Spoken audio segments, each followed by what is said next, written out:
जम्मू कश्मीर में शहीद हुए देहरादून के मेजर चित्रेश बिष्ट का आज अंतिम संस्कार होगा।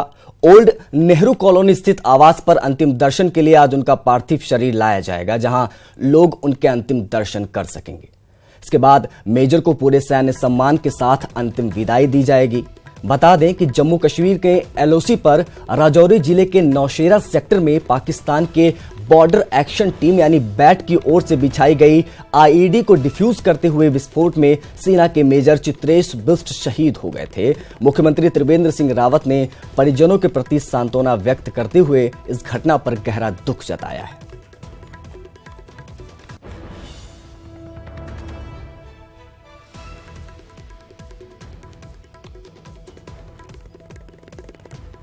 तो आज मेजर चित्रेश बिष्ट जो शहीद हो गए थे, उनका आज अंतिम संस्कार सैन्य सम्मान के साथ किया जाएगा। आईईडी डिफ्यूज करते हुए वो शहीद हुए थे मेजर चित्रेश बिष्ट। बताया यह भी जा रहा है कि मार्च के महीने में इनकी शादी थी और गहरा आघात हुआ है यहां पर। बताया यह भी जा रहा है कि आईडी डिफ्यूज करने के मास्टर माने जाते थे चित्रेश, लेकिन किस्मत ने साथ नहीं दिया और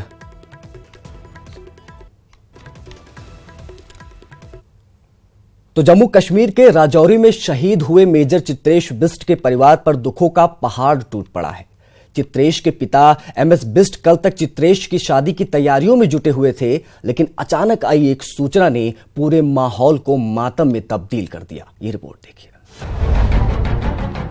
इसे कहते हैं नियति का क्रूर मजाक। 7 मार्च को मेजर चित्रेश भट्ट की शादी होने वाली थी और 28 फरवरी को शादी की तैयारियों के सिलसिले में चित्रेश घर पहुंचने वाले थे, लेकिन उससे पहले ही आई चित्रेश की सरहद के लिए शहादत होने की सूचना।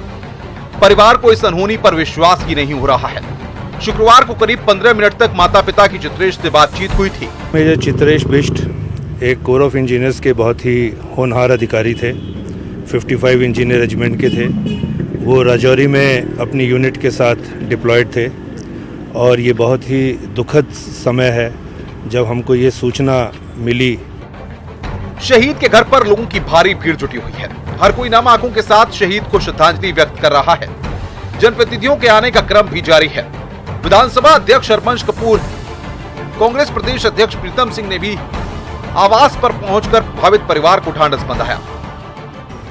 देखिए, एक और सपूत की शहादत इस देश के लिए गई है। मेजर बिष्ट ने जिस तरीके से अदम्य साहस दिखा करके जो विस्फोटक था उसको डिफ्यूज करने का काम किया और उसमें उनकी जान चली गई, मैं समझता हूं कि ये बहुत ही दुखद घटना है। बेटे की शहादत भले ही परिवार की निजी क्षति हुई हो, लेकिन पूरा पहाड़ इस सूचना के बाद गमगीन है। न्यूज़ 18 के लिए देहरादून से सुनील नप्रभात की रिपोर्ट। तो चित्रेश बिष्ट जो शहीद हुए हैं मेजर, उनका आज अंतिम संस्कार होना है और इसी पर ज्यादा जानकारी के लिए हमारे साथ हमारे संवाददाता रॉबिन सिंह चौहान देहरादून से जुड़ गए हैं। रॉबिन, जाहिर सी बात है मार्च में शादी होनी थी चित्रेश की और जिस तरह से ये खबर आई है वाकई उसने सब कुछ बदल कर रख दिया। एक झटके में सारी खुशियां जो है वो चकनाचूर हो गई।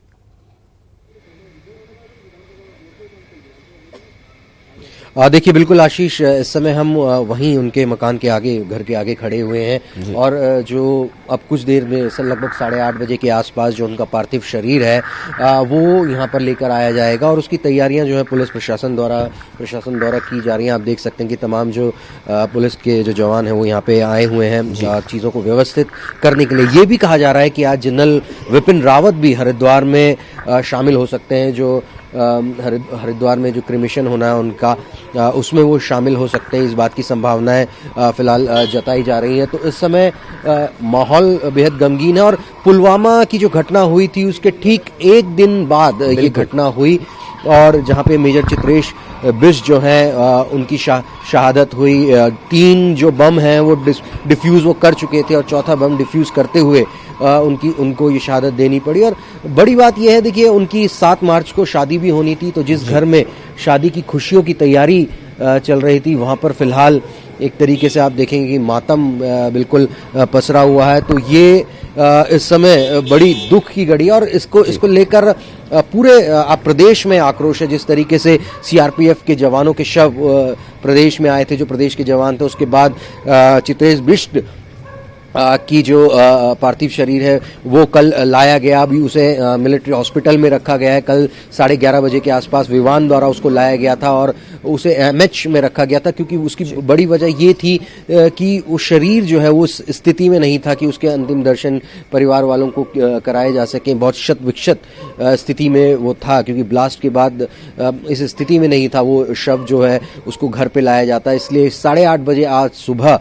उनको लाया जाएगा और इस दौरान तमाम जो पॉलिटिकल पार्टीज के जो लोग हैं वो लोग भी यहाँ पर होंगे। खुद मुख्यमंत्री यहाँ पर आएंगे अंतिम दर्शन के रॉबिन, लिए, जाहिर सी बात है, कहा जाता है कि रॉबिन, रुकूंगा आपको, आप कहा जाता है कि गर्व की अनुभूति होती है कि बॉर्डर पर शहीद होना, देश के लिए कुर्बानी देना, अपनी जान देना देश के लिए। लेकिन उनके पिता से भी आपकी बातचीत हुई होगी, एसएस बिष्ट हैं, जो कि एक पिता के लिए बहुत बड़ी चीज है कि उनकी बेटी की शादी थी मार्च के महीने में और ऐसा कहा जाता है काफी होनहार अधिकारी थे, काफी आईडी डिफ्यूज करने के लिए मऊ में वो काफी समय तक तैनात रहे। उसके बाद में कहा जाता है कि वो वेल ट्रेंड थे आईडी डिफ्यूज करने में, और इतना होनहार अधिकारी कैसे चले जाना, उनके पिता का क्या कुछ कहना है, क्या कुछ आपकी बातचीत उनसे हुई है?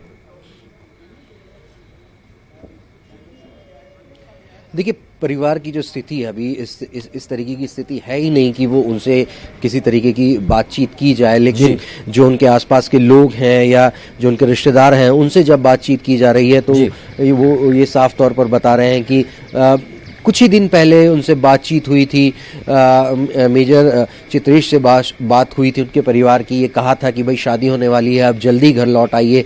28 तारीख को 28 फरवरी के आसपास उनको छुट्टी लेकर घर पर भी आना था अपनी शादियों की तैयारियों को मुकम्मल करने के लिए। पूरा जो परिवार है, आप देखेंगे कि कुछ दिन पहले ही, मतलब जिस रात को ये सूचना आई है उससे कुछ घंटे पहले उनके जो पिता हैं वो शादी के कार्ड बांट रहे थे। तो आप उस स्थिति को समझ सकते हैं, उस परिवार की मनस्थिति को समझ सकते हैं। कुछ कहने सुनने लायक उनके पास बहुत कुछ नहीं है। इतना बड़ा झटका इस परिवार को लगा है तो समझा जा सकता है इस बात को कि एक बेटा जिसकी शादी होनी थी, जिसका परिवार बसना था, जिसके सपने इनके माता पिता ने संजोए होंगे, वो एक महत्वपूर्ण दिन था। उससे पहले इस तरीके की दुखद सूचना अगर आती है तो उनके लिए बहुत झटके वाली बात होती है, बहुत दुख वाली बात ये होती है। तो उनकी जो मेंटल कंडीशन है, गहरा आघात है, गहरी क्षति पहुंची है देश को, क्योंकि यहां पर सिर्फ एसएस बिष्ट ने ही नहीं, पूरे देश ने अपना एक बेटा खोया है। और जाहिर सी बात है, एक होनहार अधिकारी, एक होनहार बेटा खोया है। जरूरत है कि इस जो विध्वंसक चीजें हो रही हैं पिछले दिनों बॉर्डर पर, जो कायराना हरकतें देखने को मिल रही हैं, उसका जवाब जल्द से जल्द दिया जाए। पुलवामा हमले के बाद देश भर में गुस्सा है। देहरादून में पुलवामा आतंकी हमले में शहीद हुए जवानों को जमीयत उलेमा हिंद की तरफ से श्रद्धांजलि दी गई। इस मौके पर बड़ी संख्या में लोग इकट्ठा हुए और जुलूस निकाला गया। पाकिस्तान के खिलाफ नारेबाजी भी की गई। हमारे मुल्क के जो फौजी शहीद हुए हैं उनके गम और गुस्से का इजहार है, और तमाम मुसलमानों को सबको बहुत ज़्यादा गुस्सा है। और हम हुकूमत से दरख्वास्त करते हैं, हुकूमत हिंद से, कि वो पाकिस्तान पर हमला करें और बदला लें। तो शहरों के साथ साथ ग्रामीण इलाकों में भी पाकिस्तान को लेकर जबरदस्त गुस्सा है। पौड़ी के पैठाड़ी में लोगों ने कैंडल मार्च निकाला और पाकिस्तान पर बड़ी कार्रवाई की मांग की।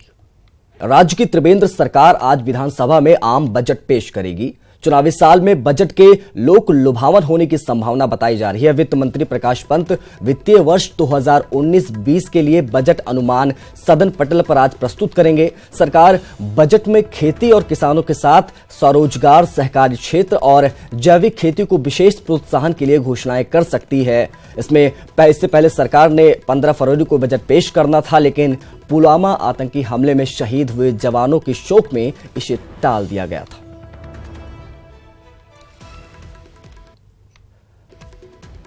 और इसी खबर पर ज्यादा जानकारी के लिए दीपांकर भट्ट, संवाददाता देहरादून से सीधा हमारे साथ जुड़ गए हैं। दीपांकर, बजट में क्या कुछ हो सकता है आज खास?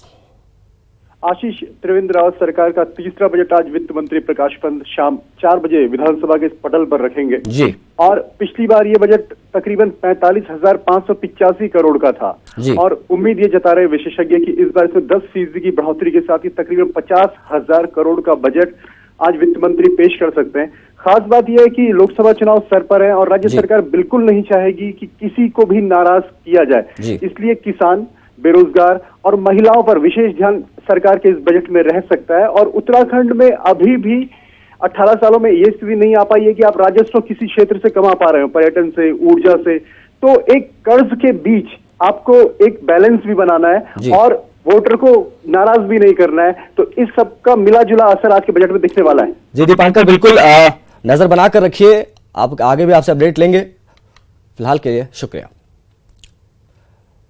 मौसम विज्ञान विभाग ने राज्य में अगले 24 घंटों में मैदानी इलाकों में बारिश और ऊंचाई वाले क्षेत्रों में भारी हिमपात और हिमस्खलन की चेतावनी जारी की है। मौसम विज्ञान केंद्र के अनुसार अगले 24 घंटे में राज्य के उत्तरकाशी, चमोली, रुद्रप्रयाग, बागेश्वर और पिथौरागढ़ जिलों में हिमपात और हिमस्खलन हो सकता है। जिला आपदा प्रबंधन विभाग के अनुसार चेतावनी को देखते हुए पुलिस, वन विकास, ऊर्जा निगम समेत तमाम महकमों को प्रशासन ने अलर्ट कर दिया है।